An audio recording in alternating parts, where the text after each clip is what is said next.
Good evening all of you. आप सभी का स्वागत है मेरे यूट्यूब चैनल पे विजय कुमार सानू। वीडियो को स्टार्ट करने से पहले आप सभी से मैं रिक्वेस्ट करूंगा, मेरे चैनल को लाइक करें, शेयर करें एंड सब्सक्राइब करें। ओके, हम टू द पॉइंट आते हैं। आज की हमारी वीडियो का टॉपिक है नेशनल इनकम।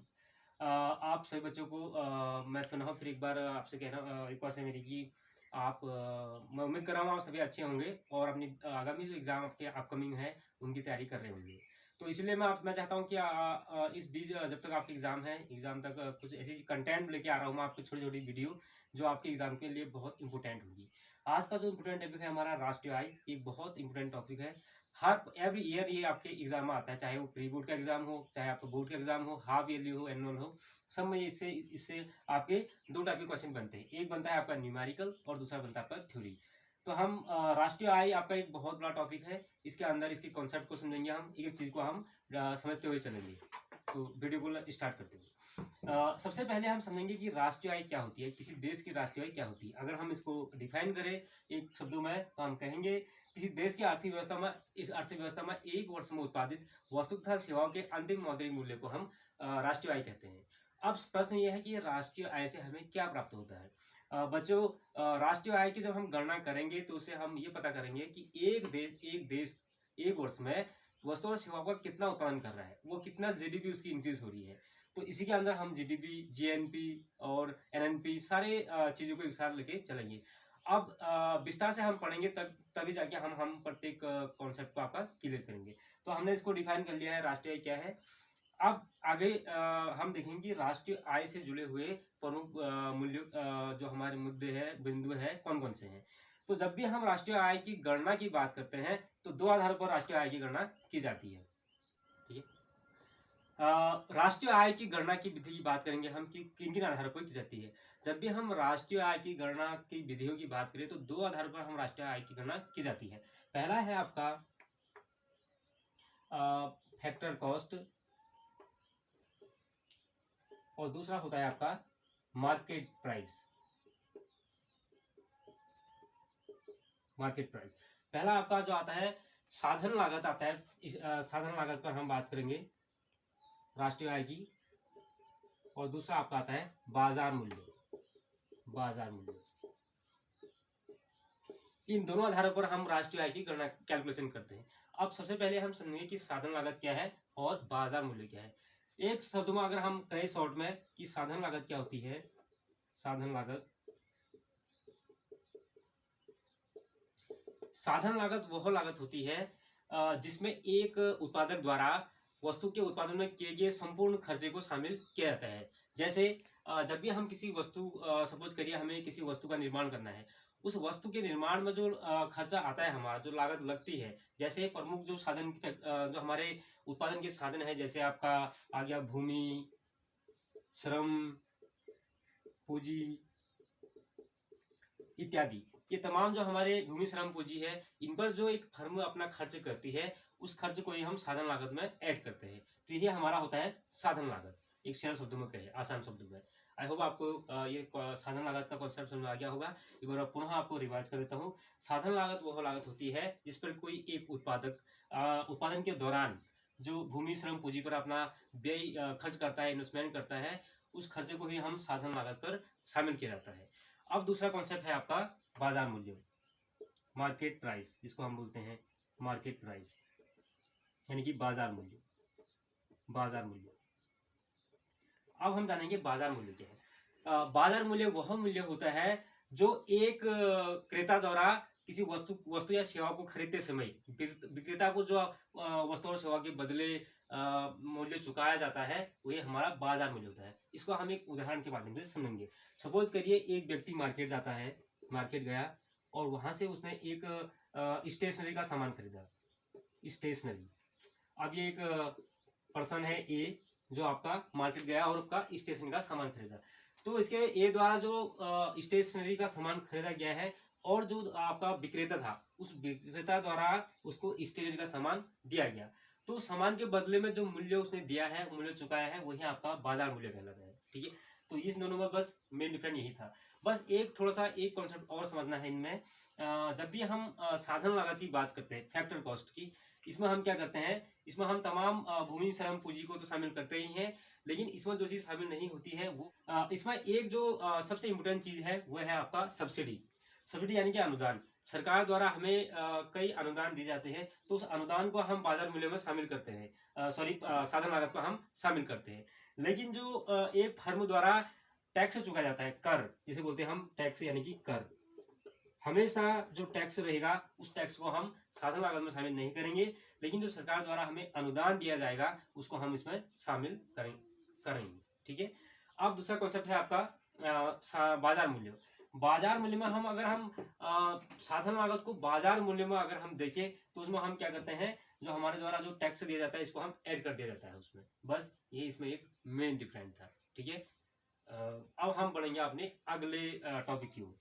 हम अपने मेन पॉइंट की ओर जाएंगे जो हमारा राष्ट्रीय आय से रिलेटिव होता है। ठीक है। अभी तक हमने देखा कि राष्ट्रीय आय की गणना हम कहाँ करेंगे, एक बाजार मूल्य पे करेंगे और दूसरा साधन लागत पे करेंगे।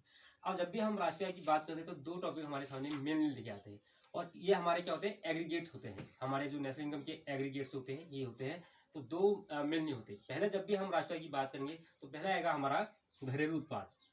एक होता है हमारा घरेलू उत्पाद, घरेलू उत्पाद, और दूसरा हमारा हो गया राष्ट्रीय उत्पाद, राष्ट्रीय उत्पाद, राष्ट्रीय उत्पाद। ये दो हमारे प्रमुख बिंदु हैं, घरेलू उत्पाद और राष्ट्रीय उत्पाद। इन्हीं से लेके हमारी पूरी राष्ट्रीय आय संबंधित होती है। इसी से हमारे सारे सारे एग्रीगेट इसमें शामिल होते हैं। अब हम पहले समझेंगे कि घरेलू उत्पाद क्या होता है और दूसरा राष्ट्रीय उत्पाद क्या होता है। सबसे पहले समझेंगे हम घरेलू उत्पाद। इसको हम बोलते हैं सकल घरेलू उत्पाद।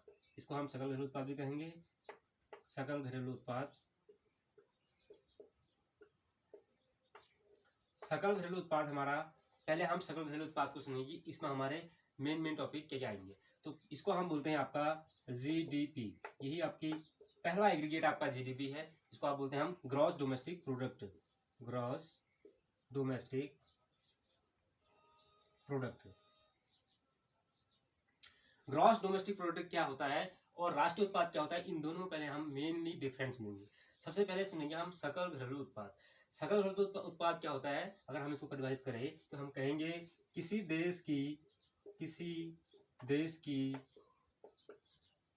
घरेलू सीमा में, घरेलू सीमा में एक वर्ष में उत्पादित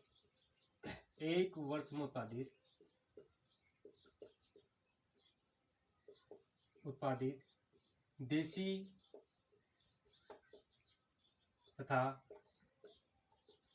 विदेशियों द्वारा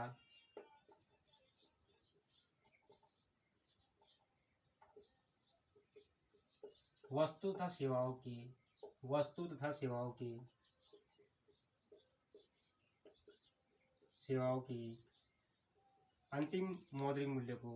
अंतिम मौद्रिक मूल्य को सकल घरेलू उत्पाद कहते हैं। सकल घरेलू उत्पाद कहा जाता है। तो हम इसकी परिभाषा करते हैं दोबारा, एक बार मैं फिर रिपीट करता हूँ। किसी देश की घरेलू सीमा में एक वर्ष में उत्पादित देशी तथा विदेशियों द्वारा वस्तु तथा सेवा के अंतिम मौद्रिक मूल्य को सकल घरेलू उत्पाद कहा जाता है। अब यहाँ बात आई है घरेलू सीमा की। तो सबसे पहले ये समझना है, तो जब भी हम जीडीपी की बात करते हैं तो हम लेते हैं एक देश की घरेलू सीमा। जैसे हम बात करते हैं इंडिया की। अब मैं अगर इंडिया की जीडीपी की बात करूँ तो यहाँ पर जीडीपी में हम किन किन चीजों को शामिल करेंगे, तो वो क्या होगा, जो हमारा एक वर्ष में विदेशियों तथा देशियों द्वारा हमारे देश में, यानी कि भारत में ही, भारत के बाहर नहीं, यहाँ केवल इंडिया की बात हो रही है, इंडिया से बाहर बात नहीं, विदेशों की बात नहीं हो रही है। भारत में जितने भी हमारे देश के नागरिक हो, यहाँ ये जरूरी नहीं होता है कि वो देश का नागरिक ही हो, तो वो विदेशी भी हो सकता है। तो देशी या विदेशियों द्वारा जितने भी वस्तु और सेवाएं यहाँ उत्पादित की जा रही है एक साल में, उनके समस्त आय के मौद्रिक मूल्य को ही हम यहाँ पर जीडीपी में शामिल किया जाता है। तो ये थी हमारी जीडीपी। अब हम समझेंगे राष्ट्रीय उत्पाद क्या होता है। राष्ट्रीय उत्पाद, अभी हमने समझा कि घरेलू उत्पाद क्या होता है, अब देखेंगे हम राष्ट्रीय उत्पाद क्या होता है। इन दोनों में हमने अंतर समझना है, उसके बाद ही हम जो इसके आने वाली चीजें हैं एग्जीक्यूटिव से संबंधित उनको समझ पाएंगे। अब देखेंगे हम राष्ट्रीय उत्पाद क्या होता है। घरेलू उत्पाद हमने समझा, सकल घरेलू उत्पाद क्या होता है जीडीपी, और राष्ट्रीय उत्पाद क्या होता है। अब देखेंगे राष्ट्रीय उत्पाद। तो राष्ट्रीय उत्पाद को अगर हम परिभाषित करें तो कहेंगे हम किसी देश की किसी देश की अर्थव्यवस्था में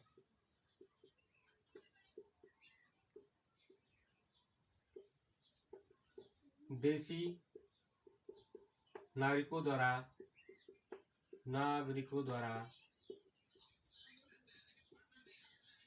देश में या विदेश में उत्पादित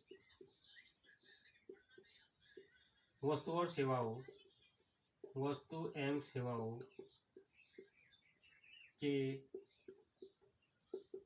अंतिम मौद्रिक मूल्य को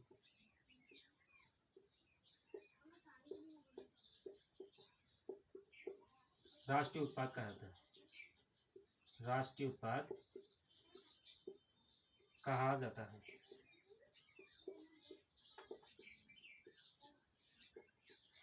तो हमने इसका परिभाषा देखी, मैं एक बार पुनः इसको रिपीट करता हूँ। किसी देश की अर्थव्यवस्था में देशी नागरिकों द्वारा देश में या विदेश में उत्पादित वस्तु एवं सेवाओं के अंतिम मौद्रिक मूल्य को राष्ट्रीय उत्पाद कहा जाता है। अब आपको समझ में आ गया होगा कि राष्ट्रीय उत्पाद और घरेलू उत्पाद में क्या अंतर है। तो इसमें मेन डिफरेंस किस बात का आया, जब भी हम जीडीपी की बात करेंगे तो ध्यान रखना इसमें हम एक देश की घरेलू सीमा की बात करते हैं, और चाहे वो देश के नागरिक हो या विदेशी हो। तो नागरिकों द्वारा या विदेशियों द्वारा जो हमारे देश में आकर जो वस्तु और सेवाओं में का मूल्य यहाँ एक साल में होता है वो हमारा जीडीपी में शामिल होता है। लेकिन राष्ट्रीय उत्पाद की बात करें हम, राष्ट्रीय उत्पाद में हम क्या करेंगे, केवल नागरिकों को लेंगे। हमारे देश का, भारत का नागरिक, चाहे वो हमारा इंडिया में सर्विस दे रहा हो, चाहे वो एब्रॉड में हो, चाहे देश में हो, देश से बाहर या देश के अंदर हमारे, लेकिन शर्त ये है वो देश का नागरिक होना चाहिए। तो हमारे देश के नागरिकों द्वारा जो देश या विदेशों में सेवाएं प्रदान की जाती है उन सभी के अंतिम मौद्रिक को हम किसमें शामिल करते हैं, राष्ट्रीय उत्पाद में। तो घरेलू उत्पाद और राष्ट्रीय उत्पाद ये दो मेन टॉपिक थे, इन्हीं से रिलेटेड हमारे सारे एग्रीगेटिव होते हैं। अब हम एक एक करके विस्तार से समझेंगे कि क्या क्या होते हैं। अब मैं आज आपको समझाऊंगा पहले घरेलू उत्पाद से संबंधित हमारा क्या क्या आता है। तो हमारा जीडीपी, अब हमारा पहला टॉपिक है जीडीपी का, और जीडीपी के बाद हम समझेंगे हमारा एनसीपी क्या होती है, हमारी राष्ट्रीय उत्पाद क्या होता है, शुद्ध राष्ट्रीय उत्पाद। उससे पहले हम सुनेंगे जीडीपी क्या होती है हमारी। तो जीडीपी हमारी ग्रॉस डोमेस्टिक प्रोडक्ट मैंने आपको बता दिया था। तो जीडीपी के अंदर हम इन एग्रीगेट को पढ़ते हैं। तो पहला एग्रीगेट हमारा आता है जीडीपी एट फैक्टर कॉस्ट, दूसरा आता है जीडीपी एट मार्केट प्राइस, फिर तीसरा होता है NDP at factor cost, and fourth होता है एनडीपी एट मार्केट प्राइस। अब मैं इनको थोड़ा सा समझाता हूँ आपको। जीडीपी एट फैक्टर कॉस्ट यानी कि जब भी हम राष्ट्रीय आय की गणना साधन लागत पर करेंगे तो वो हमारा क्या होगा, जीडीपी एट फैक्टर कॉस्ट। और यही जीडीपी को अगर हम मार्केट प्राइस पे यानी कि बाजार मूल्य पे अगर हम उसकी कैलकुलेट गणना करेंगे तो वो हो जाएगा हमारा जीडीपी एट मार्केट प्राइस। साथ साथ अब एक हमारा एक टर्म से इसमें और जुड़ जाती है, वो होता है नेट यानी कि शुद्ध। जब हम अगर जीडीपी में हमारा नेट अगर हम यूज लगा देंगे तो हो जाएगा हमारा शुद्ध घरेलू उत्पाद। तो शुद्ध घरेलू उत्पाद की भी गणना हम दो आधार पर करेंगे, एक फैक्टर कॉस्ट पे करेंगे, एक मार्केट कॉस्ट पे करेंगे। तो NDP at factor cost, NDP at market price, यानी कि एनडीपी हमारी साधन लागत पर क्या होगी, फैक्टर कॉस्ट पे, और दूसरा एनडीपी की हमारी मार्केट प्राइस पे क्या होगी। तो आज की वीडियो में बस इतना ही था। हमारा कंटेंट आज का पसंद आया होगा। हमारा जो नेक्स्ट में हमारी वीडियो आएगी वो उसमें हम विस्तार से समझेंगे कि इनका हमारे नेशनल इनकम में क्या भूमिका इनकी होती है। Thank you.